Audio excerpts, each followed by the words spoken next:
Well, hello.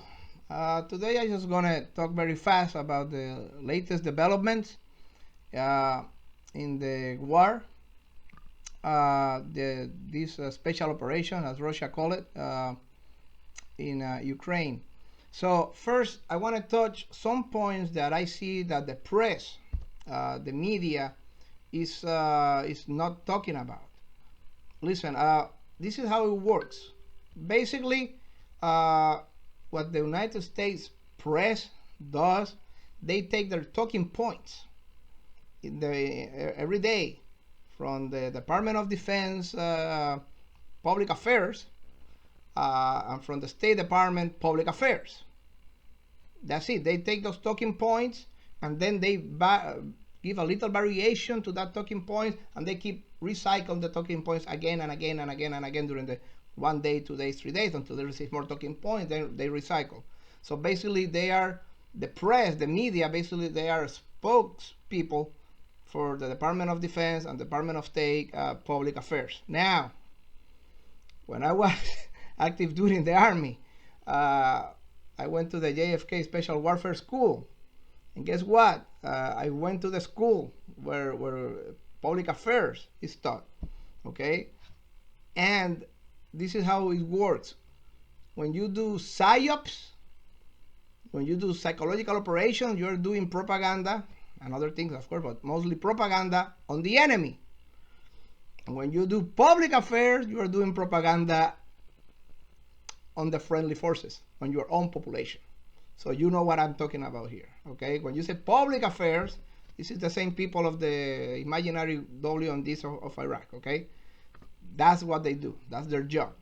And what happened? They feed with those talking points the U.S. media, and the U.S. media obviously is copied by the European media. They just copycat whatever the U.S. media say, and they recycle again.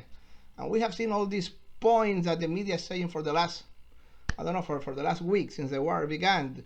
And the sailors that were in the Ukrainian sailors that were on the island, and they were dead. I mean, they were killed by the Russians, and before dying, they sent to hell the Russians. Most likely, they didn't die. And you can see the ghosts of Kiev, and the guy who he himself by himself had destroyed, I don't know, 10, 15. I already made the count of Russian planes.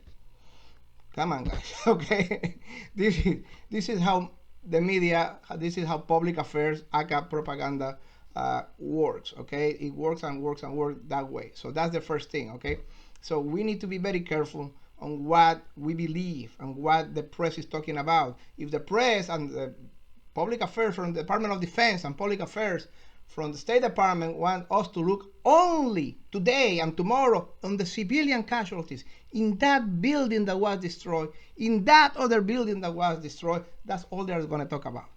That's it. That's only that you're allowed to talk about, nothing else. Yesterday, Kherson was taken by the Russian forces.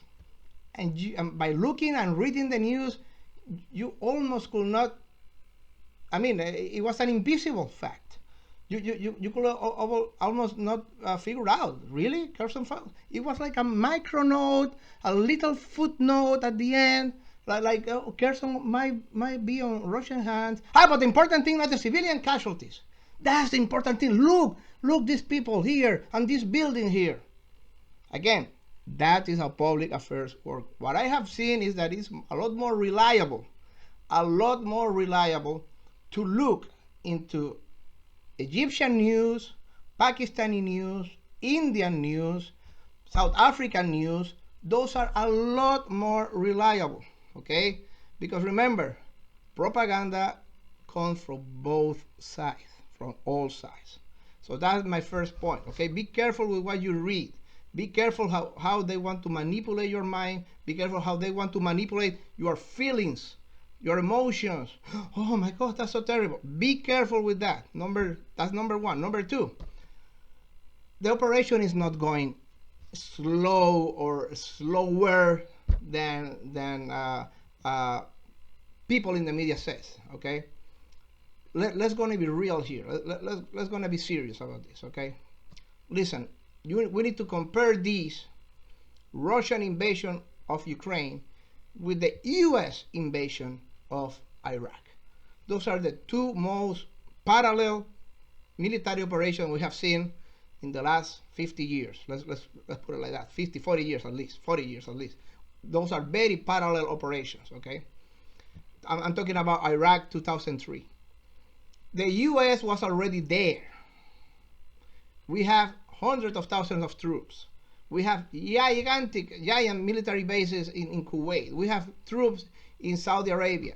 We have troops in the Gulf. We have our fleet was there. We have been building these logistical depots all around, military logistical depots. We were ready for it, okay? We have bases in Qatar. We were there. We were there.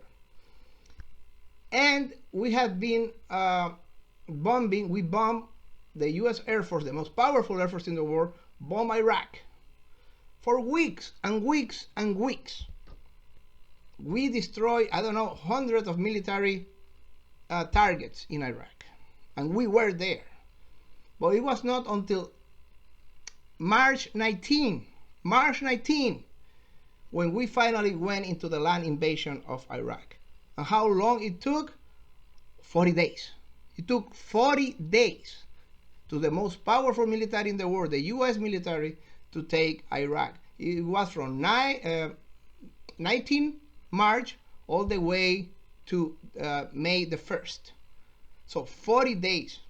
And Iraq was 26 million people. Ukraine is 44 million people. Ukraine is also 1.4 times bigger than Iraq. And Iraq was under sanctions, under great sanctions, economic sanctions, all the way back from 1991, from the first Gulf War. So their economy was terrible. Ukraine, even though it's a very poor country in Iraq, had been receiving aid and military help and weapons and hundreds of millions of dollars from the US, from Poland, from NATO countries, from Lithuania, from Latvia for years and years, all the time, all the way back to 2014 when the military coup, not military coup, but the coup prepared by the United States and against the president of Ukraine. All the time from February to 2014, when the coup, up to today, the pro-Western, pro-NATO government of Ukraine that replaced the pro-Russian government of Ukraine in 2014, had been receiving hundreds and hundreds and hundreds of millions of dollars in weapons. Saying that Russia was expected or planning of taking Ukraine in 5 days is just science fiction. It's just BS. No country in the world can take Ukraine in 5 days. That's irreal. That's science fiction. The United States wasted 40 days taking a lot easier, a lot softer target, a lot smaller target called Iraq. 40 days took the United States to take Iraq. It will take Russia the same or similar to the same to take Ukraine. Russia fell. It fell. 5 days already, and the war keeps on. They didn't conquer. They didn't do the blitzkrieg in 5 days. Guys, that's irreal. In 5 days, not even the United States can take Ukraine in 5 days. No, not China, not the United States, not Russia. Nobody can take Ukraine in 5 days. It's going to take at least a month or more, or similar to a month at least. Okay, 25 days. If they do it in 25 days, that would be a miracle. But it can happen. It might happen. So let's keep that on perspective. The other subject I want to talk is about the no-fly zone. President Zelensky, he was asking for a no-fly zone. We need to do a no-fly zone. And Russia is not going to stop with us. He's going to Latvia and Lithuania and Estonia and Poland. Guys, that's BS. That's BS. The poor man doesn't know what he's talking about, okay? The poor man, I don't know. He's sensitive. Be careful. He's just lying to us. No country in the world is going to put a no-fly zone in Ukraine. Yes, you can do that with Iraq. Yes, you can do that with Libya. Yes, you can do that with Serbia if you want, in 1999. But you cannot do that with Russia, that is a military superpower. Nobody wants to go to war with Russia. The poor guy, Zelensky, all it's going to do, I asked Europe and NATO to put a military no-fly zone here.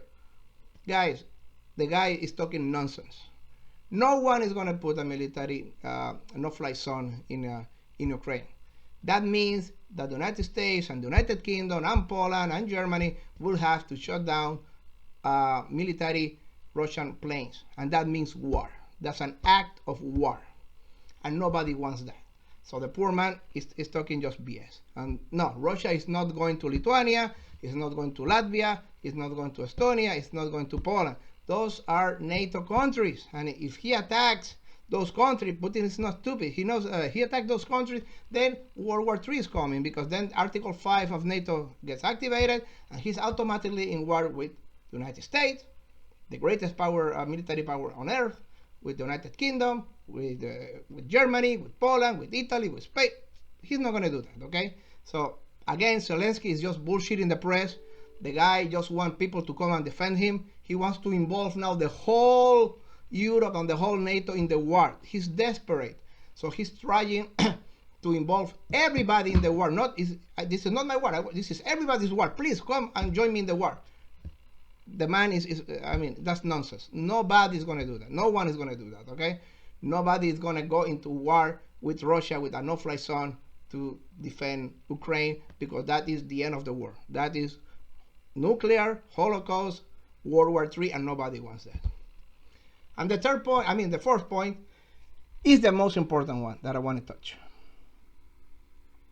Never, ever we have been in this situation before. The United States, Biden, 2 days ago, declared war, economic war on Russia. The guy with the crazy hair in London declared economic war in Russia. Boris Johnson declared economic war in Russia. We have never seen this before. The only thing that the United States did not do, the only thing that the United Kingdom did not do, was breaking diplomatic relations with Russia. Everything else, they did it. Everything else but breaking diplomatic relations. This is the problem. We have never been in this situation before in the world. Never. Not even in the Second World War. Never. Yes, we did a boycott to Germany, 1934. Terrible boycott. And then the war began, the real war, if you declare economic war in a country, this is the risk. Chances are real war will come later on, a few years later. A few years or even earlier than that. Who knows? But they declared economic war in Germany in 1934, 1939. The real war begins. 2 days ago, Joe Biden declared economic war on Russia. What is going to happen now? We don't know. There are many things, many things that can go wrong here. We are expanding, potentially, Murphy's Law here, beyond imagination. This is very, very risky. One analyst said that a few days ago, the good news is that they sanction Russia. The bad news is that they sanction Russia. They have thousands and thousands of nuclear weapons and hypersonic gliders that can fly at 13, 14 times the speed of light, the speed of sound, and destroy whatever city they want in the world. That is the problem. Nobody wants to fight a country with thousands of nuclear weapons that have missiles that can fly, gliders that can fly 13, 14 times the speed of sound and destroy any city in the world. And they just declare economic war against that country. That's the good news. But that's also the bad news. What is going to happen? We don't know. We just open a Pandora box that we don't know where this is going to end. Listen, Russia's revenge can come in many ways. What will happen if the spokesperson from Russia one day said, I want to tell all Russian citizens in New York City and London to get out of those cities. You have 5 hours to get out of those cities, Russian citizens, and please stay at least 100 miles from New York City and stay away 100 miles from London. Those words what will happen then in New York and in London and the United States and Europe? What will happen? Panic, terror. The whole world will go nuts. Okay, Wall Street will go to the trash. Okay, it will break the markets of the world. The panic in New York, I can only imagine what will happen. The panic, the terror in London, I can only imagine what will happen. That might be a revenge. And then Russia said, oh, it was just a test. It was just a drill. After the terror and after the market crash and everything, just by those words, Russian citizens of New York and London, please get out and please stay 100 miles away from those cities. Just by that. And I mean, I'm doing a hypothesis here, but also let's think about cyber warfare, espionage. Let's talk about assassinations. Let's talk about polonium poisoning. Let's talk about whatever that Russia might do. And remember, Russia is not alone. They want to give the impression, the fantasy that Russia is alone. They forgot to talk about India. India abstained in the United Nations vote to condemn Russia. We're talking about Iran. We're talking about China, the #2 economic superpower of the world. They are with Russia. Russia is not that isolated. And sometimes it's not isolated with some of the countries that you might not think. Bolsonaro of Brazil, he declared, I'm neutral in this. Don't bring me into this bad guy, good guy thing. I am not into the good guy, bad guy game. I am not. I'm neutral in this war, okay? And Bolsonaro, he has a very right-wing, conservative, Christian worldview that is, believe it or not, and I know that a lot of people will not believe it, very similar to that worldview of Putin. Remember, Putin is not a communist anymore. But this analyst said that he's communist. Guys, those analysts don't know what the hell they're talking about. Putin is an ex or former communist, or he was working with the communists, but he is now a Christian and conservative, what we can call it in the United States or in European viewpoint, a Christian conservative. So Bolsonaro said, listen, I am not going to join any band here. I'm neutral here. Orban, again, very conservative, very Christian. He is also holding his punches against Russia. He's holding his punches against Russia. Saudi Arabia, the intimate friend of the United States. The United States told asked Saudi Arabia, can you please increase the production of oil? And Saudi Arabia said no. And no.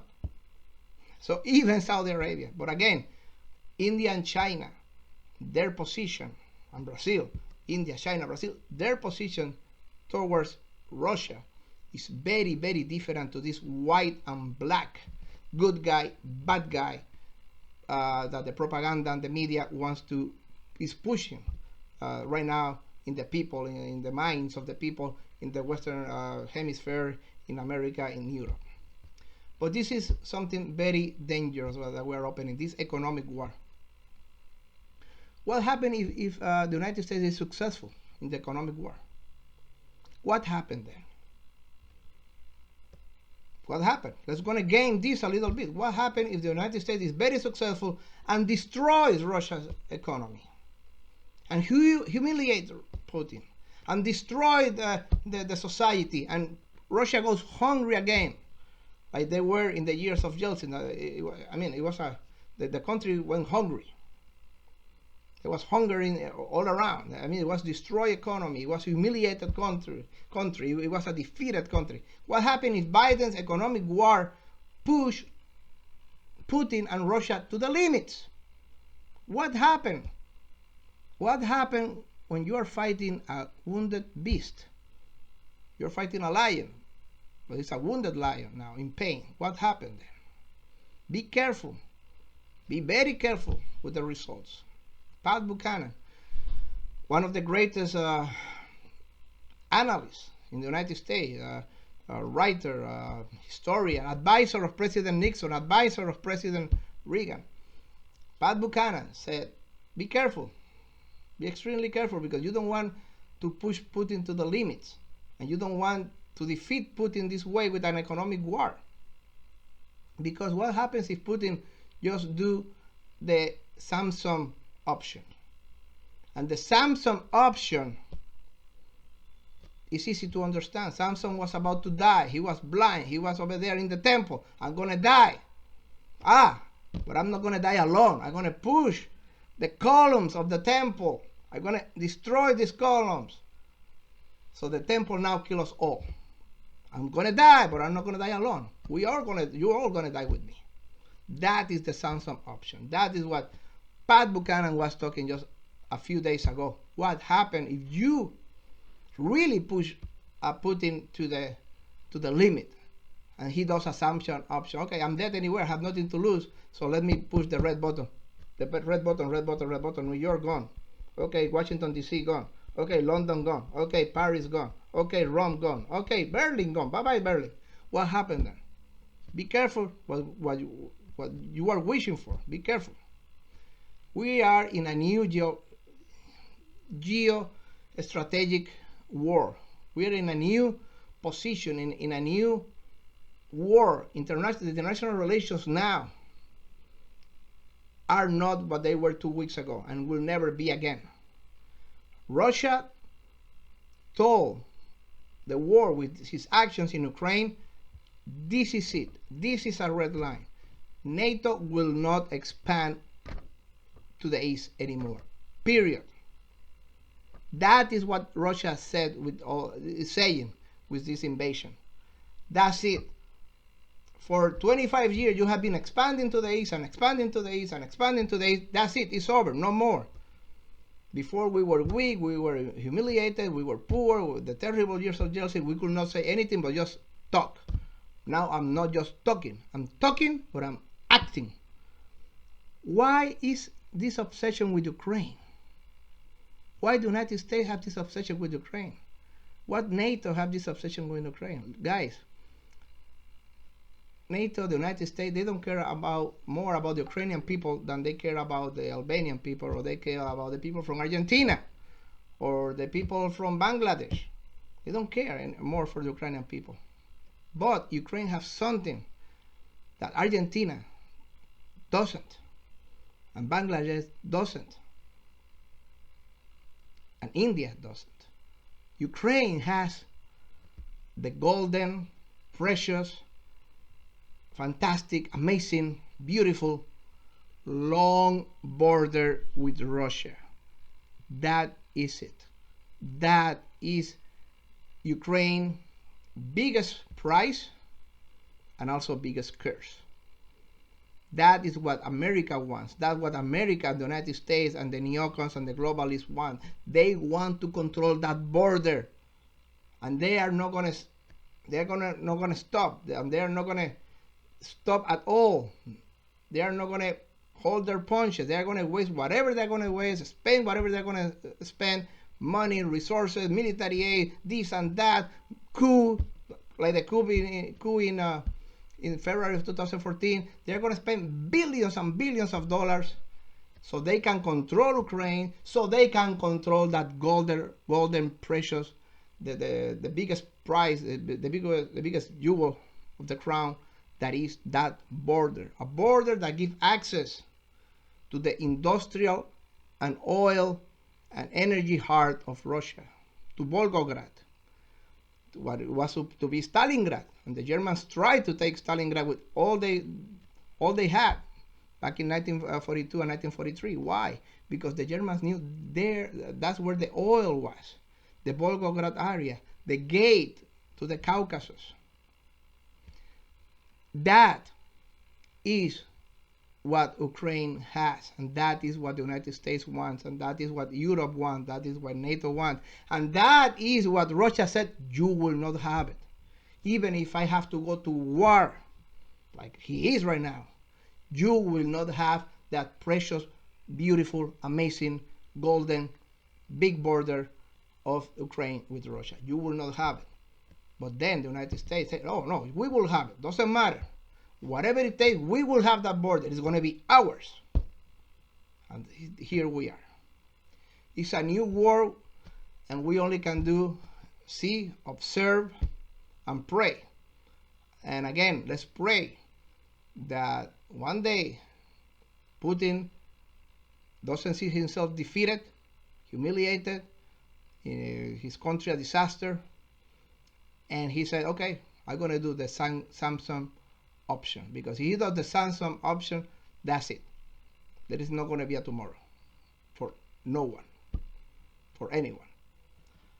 Thank you very much. I'm Ron Aledo. Until next time. Bye-bye.